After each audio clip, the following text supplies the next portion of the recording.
Well, hello family and friends. I'm out here with my good friend Figgy the fig tree. It's September and this fig tree is really doing well and giving us, or starting to give us, a whole lot of ripe figs.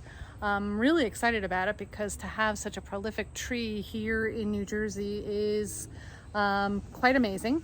They have to be covered in the wintertime and protected from the harsh cold weather. And then we have to sort of babysit it throughout the year to make sure that we have a really good fig crop. And I think that this year we're going to have just that.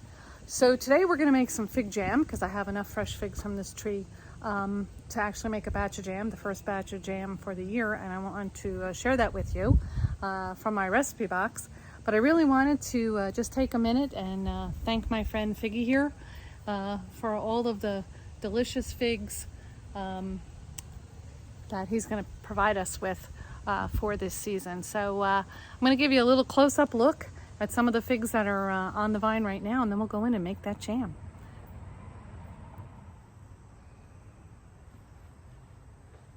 As you can see, this tree is just loaded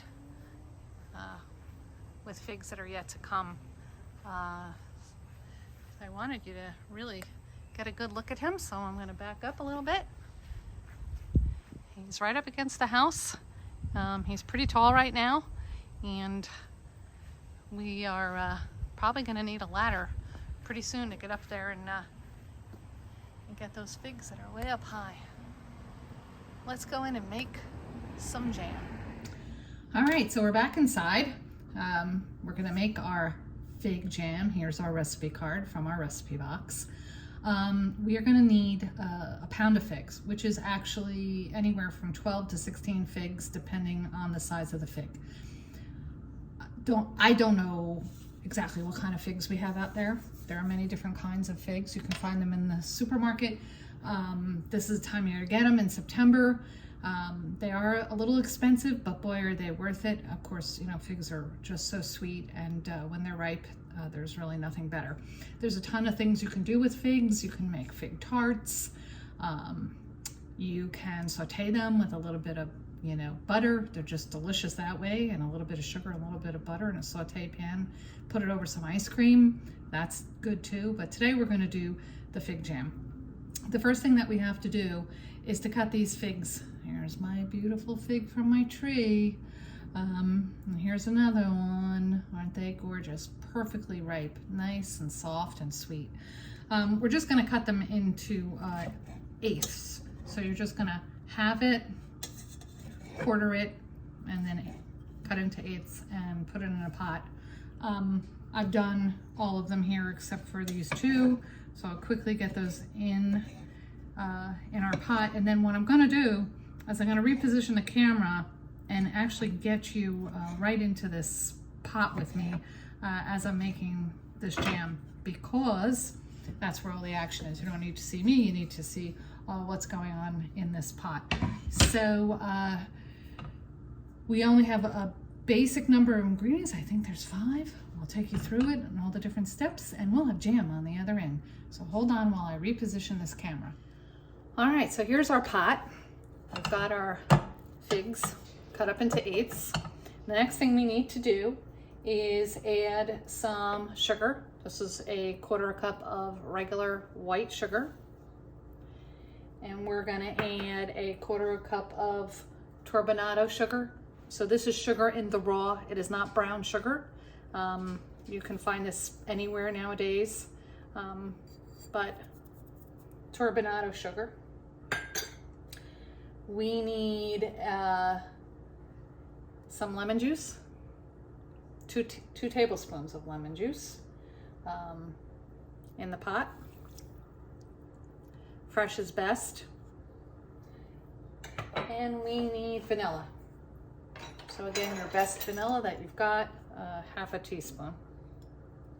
That's going to give this fig jam some really good flavor. All right, so all we're going to do now is coat the fresh figs with all these ingredients. And we're going to put this on a medium heat.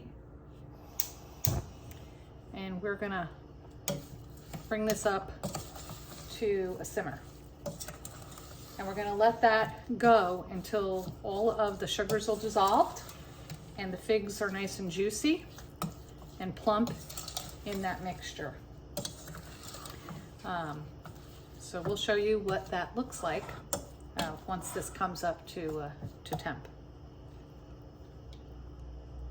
As this is coming up to temperature, make sure that you give this a stir. Just stand here and babysit it. I wouldn't really go anywhere. And make sure that everything's melting nicely and that everything's mixed together and all those figs are coated real well with the ingredients that we put in there.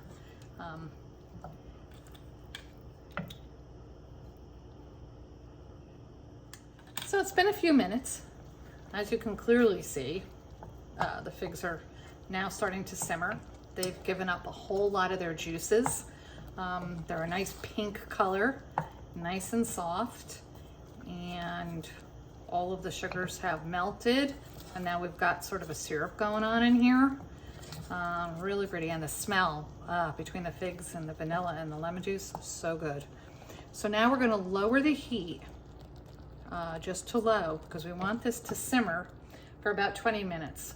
And we're gonna very carefully add 1/8 cup of water into this mixture. And again, this is hot sugar. This is cool water, room temperature water. Be careful. Very slowly. Make sure it's not spilling on you. Just add that water. Make sure it doesn't spit up at you. Mix the water in.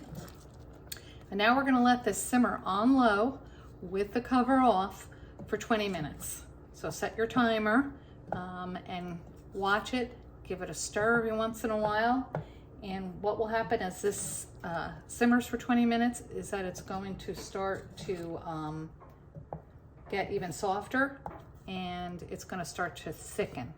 And once that happens, we'll be ready to emulsify everything together and we'll have our jam. So that's what's going to happen, and I will be back with you in 20 minutes when this all thickens up and we're ready to go on to the next step. All right, we're about 10 minutes in to the cooking of our jam, and you can see already how much thicker this jam has become. And all those little dots you see in there, if anybody thinks that's sugar, that's actually the seeds from inside the figs themselves. So the figs are getting plump. All of these juices are getting thicker. And we've got about 10 more minutes of simmering to go here with our fig jam. All right, it's been 20 minutes. And as you can see, hopefully you can see, this is pretty thick consistency. And the syrup is definitely coating my spoon. So like I said, I turned the heat off. We're gonna let this cool down a little bit, and then we're gonna blend it to make it more of a jam-like consistency. You can blend this as little or as much as you like.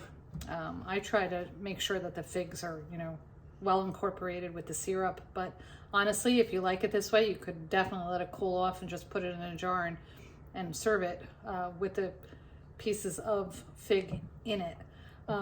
This recipe has not made that much jam.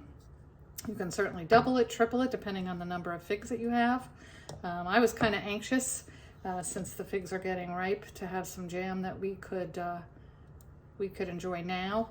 That right away when I got the right amount of figs, I wanted to make a small batch. But you can rest assured that this season I will be making a lot more of this fig jam.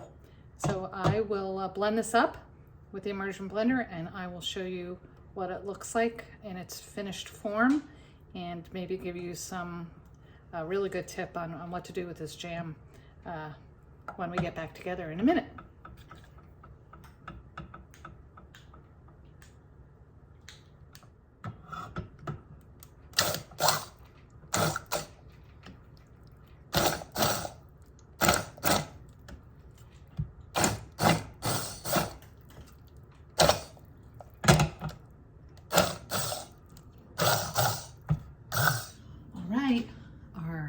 first batch of fig jam is done. Here it is in the jar. Like I said, it's not a lot. Maybe it's 6 ounces worth of jam or so. I haven't actually measured it. Maybe it's 8. I'll let you know in the comments how much jam that actually made. But after I emulsified it, I took it out of that pan while it was warm and scraped that pot down to get every ounce of goodness out of this pot into this jar. And you've got to do it while it's warm, because if it cools off, it's sugar and it will stick. So when you're done with your pan, get it into the sink with some nice hot soapy water as soon as you can, so that this doesn't ruin your pot. If you have a good pot, it shouldn't be an issue. And if you get it in the sink soon after making it, you should be fine. So I said I'd share some things that we do with this jam. This jam is warm right now. It's got to stay in the jar until it's completely cooled, room temperature. Do not put it in the fridge now, it'll sweat. So just let it sit out on the counter, but you had to get it out of the pot and into the jar warm while it was still smooth and agile, okay? It's gonna firm up like any good jam should. That'll happen in the refrigerator. So once it's cool completely to room temperature, put it in the fridge, let it stay in there a couple hours, and you are ready to go. I actually like to make an appetizer with this. Real simple, a Car's cracker, spread it with some of this delicious fig jam, put a little crumbles of blue cheese on it, and serve it as an appetizer. You will be amazed at how good that is. I've used this on fig pizzas as a base for a sweet a pizza with some caramelized onions on there and a little bit of gorgonzola cheese. Serve that as an appetizer. That's really good as well. But you know, the best thing to do is put this on your favorite muffin, your favorite toast, wherever you like jam. Just put it on a cracker and eat it as it is. It's nice, sweet, full of that vanilla flavor, and the color, as you can see, is just such a pretty, you know, kind of like a red, rosy pink color. So I hope everybody enjoys their fig jam. Go to the store right now, get yourself some figs, and give this a try. And until the next time, I hope you're all well. From my recipe box to yours, my fig jam. Take care, everybody.